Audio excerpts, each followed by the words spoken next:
Hi guys, it's Emily from Nobel Novels and welcome to today's video. This is my May TBR. Nearly filmed outside because I'm filming this on the 9th. I'm pre-filming quite early on the 9th of April. Nearly filmed outside, but it was looking a little bit grayer and there is noise from the kids because this is the school Easter holidays. So this is what it's going to be like. I know this video is going up on a Sunday because I wanted the Spoonies video to go up on the next day. So literally, I can't link the Spoonies video because it will be the next one to come up, but I will try and remember to link it once it goes up. So if you're seeing this after the Spoonies goes up, I'll link it to that. But I wanted this one to go up first. Now, I'm sorry about, like I said, sorry about the noise in the background. It is the Easter holidays and it is insane. So May is Mia's birthday month. May is, obviously you'll see this on the Spoonies, but it's the month I have my op on the 23rd. And I've got the pre-op. I've also got Mia's first in-store parents' evening. We've got a lot. And we've got the next booktube meetup in May as well. Like the day after Mia's birthday. So May is going to be an insane busy month. I will let you know, already know. So obviously, I always like to let you know in the April TBR what videos coming up. I am being gentle on myself. And I'm literally going back to doing 2 videos a week. So you'll obviously get the standard weekly catch-ups, which I'm loving filming. Some do better than others. I'm not stressing. I'm loving doing them. You'll get the book haul. You'll get my books for summer, because obviously we've got June, July and August is summer month. I can't believe that's coming up quite close. This last week or so, I think the week this goes live is the week the weather goes, is that or the week after? I can't even remember when this is going live. But I know we've got a week of rain coming up, but we have had some amazing sun already, which has been amazing. But yes, so we've got the books for the summer coming up. We've got my June TBR. Although the June TBR will be a bit shorter because I'm planning to take a bit more of a gentle break. You may only be getting 1 video a week in June, or some of the weeks you may only be getting 1 a week, because I'm going to try and be gentle on myself in June. Because obviously we've had the Spoonies, which is obviously going to be the month this goes up. We've had Books for Bowel Cancer, we've had the Bronte Readathon. It's just been a really, really busy couple of months, so I really want to be gentle on myself. But we have got a video right at the end of the month that I'm really looking forward to filming, which will be the Spoonies self-care tips, and that will give you some ideas just in life in general, because I've done my story a million times, so I decided that I would just do tips of things I've learned. So those are the ones that are coming up in May. These are the books that are getting added on to May's TBR. One of them is in the TBR, because obviously I'll tell you why in a minute. I will probably, as I always do with them throughout the month, I will be adding books in. So I'll be adding my live books in, but I will try and mainly fit those into the Spoonies, and go from there. That's kind of my main plan. But I will tell you about the possibilities of that and the ones on my shelf that I may add in on the May TBR, on the Spoonies TBR. But let's get started. First one the first one I'm going to do is the one that's easy because it's my buddy read. And that is The Secret Seaside Escape by Heidi Swain. This is my buddy read with the lovely cat from Brews and Reviews. It will be read on the Spoonies, and because there is a character with an amputee in this. So that is why I'm reading it for Spoonies. It's also a book that I love, and Heidi Swain is one of my favourite authors, and it's also my reread for the month. So that kind of catches 2 prompts. So that's going to be going there. But before I do anything else, I have to do the TBR jar, because that's been the thing that's crazy. I will say, by the way, when you add the Spoonies TBR to this TBR, we're looking at like 19 books. Or I think I reduced it down to 18 actually, because I did take one off. So 18 or 19 books. Kind of insane. So TBR jar didn't do as well in thingy in April. So you might be seeing I had the ghost stories. That was kind of the one I didn't want. So April's one did not go well. Let's just hope and pray that May's one will be what I want it to be. So let's have a look what May's bringing out. And I will not be allowing myself to cheat, but God, I know. Okay, I'm allowing myself to cheat. I've just had a classic, so that's not... I don't care. It's my TBR jar. It was the only one I didn't particularly want. And that was because it was another classic, and I didn't want another classic for it after another. So I'm going to go with this, and this one, whatever this one is, I will go for it. This is quite funny, because this was the other one that wasn't exactly what I wanted, but this actually worked brilliantly. And it is one that was gifted to me by the lovely Jem from Gemma Books last year. And this is the Bandit Queens, which was, I think it was shortlisted or longlisted for the Women's Prize last year. And it's one that got raved about. And yes, so this is the choice. It's the Bandit Queens by Parani Shroff. I think a lot of people loved this. It was longlisted for the Women's Prize, there you go, last year. Greta is believed to have killed her vanished husband, a rumour she hasn't bothered trying to correct, because a reputation like this can keep a single woman safe in rural India. But when she's approached for help in ridding another wife of a domestic drunk of a husband, her reluctant agreement sets in motion a chain of events that will change the lives of all the women in the village. And this actually does match, because there is another readathon that's being running in May, and that is Misery May, which is being hosted by the lovely Jem from Gemma Books, who's one of my friends, and Scott from Gunpowder Fiction and Bot.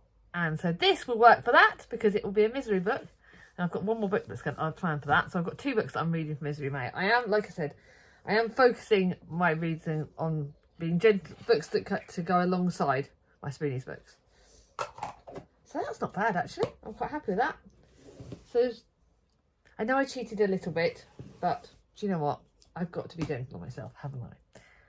So the Bandit Queens is the book is my readathon book, is my TBR jar book, and I am not making any sense.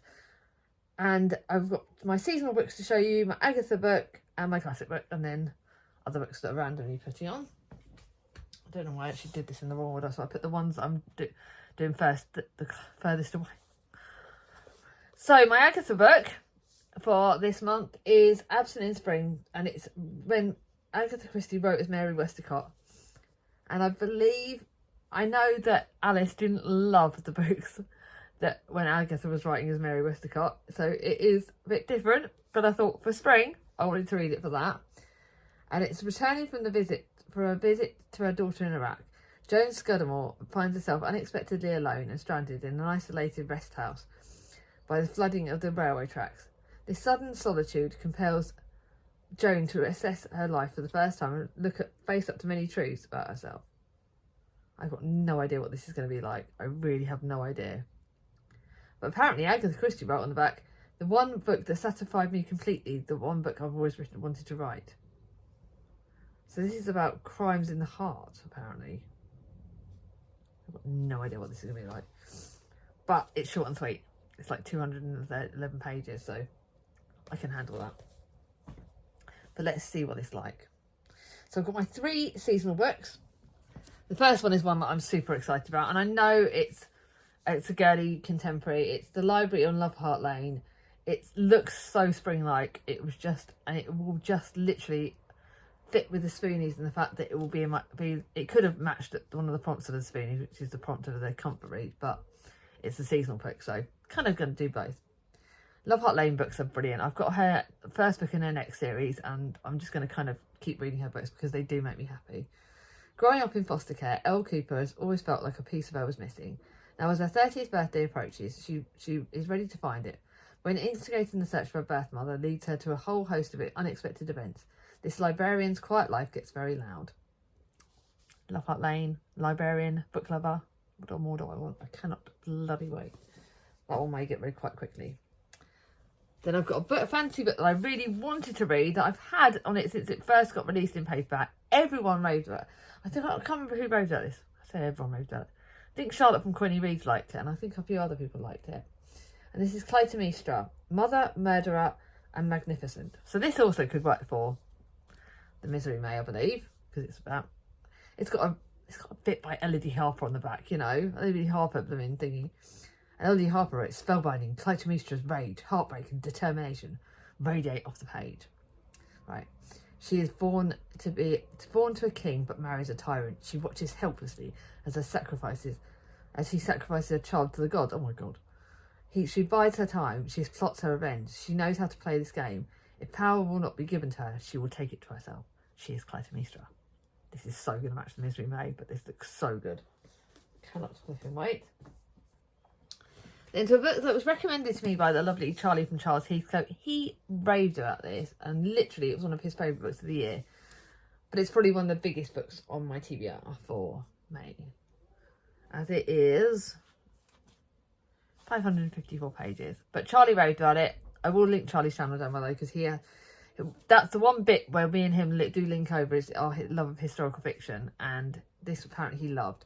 It's multi-generational apparently, so this is the story of an old English manor by the house by the sea, with a crumbling chimneys, draping ivy, and a library full of dusty hardbacks.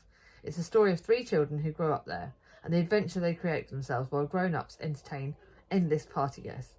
The worlds where they imagine from books they aren't supposed to read, and the lessons they are to learn from eavesdropping through oak-panelled doors. And this is the story of the whale that washes up on the beach, whose bones are claimed by a 12-year-old girl with big ambitions and even bigger imagination. An unwanted orphan who grows into an unmarriageable young woman, chafing under the confines of her traditional upbringing and fiercely determined to do things differently. So looks so good. Does it scare me in size? Yes. But does it look like one I really want to read? Yes. And then to the book that probably is scaring me pretty much, even though it's like shorter, it's scaring me for definite. And this is Homer, the Iliad. I cannot remember if this is the one that the guys have read, but I think Jack's read it. This is the story of Iliad searches. So is it? I think it's the Iliad by Homer, and it's translated to fiction. And someone said that this translation is one of the better ones. And it centres on the critical events of the last year of the Trojan War, which led to Achilles killing Hector and determines the fate of Troy. But Homer's theme is not simply a war of heroicism, but with compassion and humility, he presents a universal and tragic view of the world. It is about 400 pages. I think I'm going to go for this gently over the course of the month. If people think I should read it in one go, let me know down below.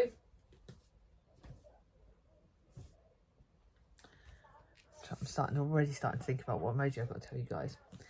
Then to some other, the rest of these books actually, I'll write down. So the last book, which is definitely from Misery Bay, which I've 100% chosen from Misery Bay, is A Tree Grows in Brooklyn by Betty Smith. It is an American classic that Jack literally recommended to me and said that it would be perfect for this. It is set in 1919 apparently. So a profoundly moving novel and an honest and true one. It cuts right to the heart of life. Apparently it made Jack cry. It will deny if you miss a trauma. Right, so about families. It's the Nolans lived in the Williamsburg slums of Brooklyn from 1902 until 1919. Their daughter Francie and their son Neely knew more than their fair share of privations and sufferings than most of the people's great cities poor. It just looks good. Apparently it's going to destroy me, so I'm just going to give it a go. Another longer one, but hey ho. You know I like to do myself in. Then 2 books that are going to be just a bit different. So my next one is, it's every other month I'm reading The Walsh Girls Family, and this is Rachel's Holiday. Now I actually read Rachel again listened to that on audiobook about last year, and I absolutely loved it. So it would be interesting to read about her story. Apparently there are bits in this that may break me, but I really want to read it. Like, I'm one of the last people to read it. And I loved the first book in the series. Second book was okay. This one's supposed to be amazing. So Rachel is living up in New York City, spending her nights talking her way through to glamorous parties before heading home in the early hours to her hot boyfriend Luke. Then her sensible older sister shows up. Even though it seems like a bad joke, she finds herself in actual rehab. And it's there that she's supposed to kick her non-existent drug habit to get over losing Luke. Luke's a fox. He's also strong and kind, but he had more than he can take of Rachel. Yeah, this is just going to be interesting. I'm really waiting to see how this one goes for me. But it is a long book. It is like literally 600. Actually, this one is the longest one because it's 625 pages. But I know that I flew through the other books, so that's going to work for that. Then I've got a historical fiction book that I thought looked a bit summary. Random one that I picked off my shelf. I don't even know how long I've had this. This is The Royal Daughter by Soraya Lane. I don't think I've had it on my shelves very long, but that's the thing. I'm trying to read books a bit quicker now. And this is set partly in London in the present day, as Ella looks down on a faded black and white photograph of an unknown woman and child alongside a yellowing piece of sheet music. She wonders how these items can possibly relate to her own family. But they were left for her at Hope's house, a home for unmarried mothers. And it goes back to history. I don't know exactly when, but it's historical fiction. I'm considering all the longer books. This is shorter, and it is only 278 pages. So I think I've got quite a few longer books. What have I done for myself in May? Then I've got Small Island by Andrea Levy, which was given to me by the lovely Jack. So yes, I will be linking Jack's channel. And this one is Andrea Levy's book that everyone talked about. But this again, I think it could match for Misery May. It's 1948 and England is recovering from the war. But at 21 Nevern Street, London, the conflict has only just begun. Queenie Blythe's neighbours do not approve when she agrees to take in Jamaican lodgers. But with her husband Bernard not back from the war, what else can she do? Gilbert Joseph was one of the several thousand Jamaican men who joined the RAF to fight against Hitler. Returning to England as a civilian, he finds himself treated very differently. Gilbert's wife, Hortense, had longed to find a better life in England, but when she joins him, she's shocked to discover that London is far from the Golden City in her dreams. And this point goes over the past of England and that way, in England in that era. So it's going to be quite interesting. But again, this is probably one of my longer ones. It's about 500 pages. So I've got three or four bloody longer books. What have I done to myself? Then a book that's a bit random, but I've just started collecting these series and I've only got like one or two more of them to let. And this is The Thursday Murder Club by Richard Osman. This is like mystery, but everyone's talked about it. And I know for Jack to love it, that tells me that I'm going to. Again, it's like 376 pages. But Richard Osman books, these are apparently like cosy murder mysteries, and that is what I love, and that is what I fancy. So it's sort of set in a peaceful retirement village. 4 unlikely friends meet up once a week to investigate unsolved murders, and that's all I need to know. It looks brilliant. I can't wait to start this series, and we'll wait and see what it's like. And then last but not least, one of Harriet Evans's newest books, and this is The Stargazers, and it is set partly in Fane Hall. Sarah spent her lifetime trying to bury memories of childhood, the constant fear and horror of school days, and Fane, the very vast comedy house that was her sole obsession of her mother Iris, a woman as beautiful as she was cruel. And then the other timeline is set in 1969 in Hampstead. Rescuing herself from the shadow of Fane, and her mother, taunted Sarah forges a career as a cellist and marries the love of her life, Daniel. But when they move into a rambling, near derelict home in Hampstead and try to get on with the business of becoming a family, Sarah finds that the past will not let her go. Can it hold Fane over her? So, do you know what? This does look interesting. And I'm really intrigued. I do like historical fiction books, so it's kind of like one that I read. But again, I've been really hit and miss with this author, so I'm kind of nervous. But I'm going to go, if you got to the end of this video, before I do all that, what are you reading in May? What readathons are you joining? Are you joining the Spoonies? Are you joining Misery May? Are there anything else you're up to? Let me know what you're reading in May. Let me know what you're doing. Let me know if you're interested in any of these books that I'm reading. I'd love to talk to you in the comments. If you got to the end of this video, leave me a bird emoji, because we've certainly been seeing a lot of kites and big birds around in our area, and I've loved it. So yeah, if you got to the end of the video, leave me a bird emoji. If you do like this video, give it a thumbs up. If you're new to my channel, not sure yet, you know my ding-a-ling, and I'll see you all soon. Bye bye.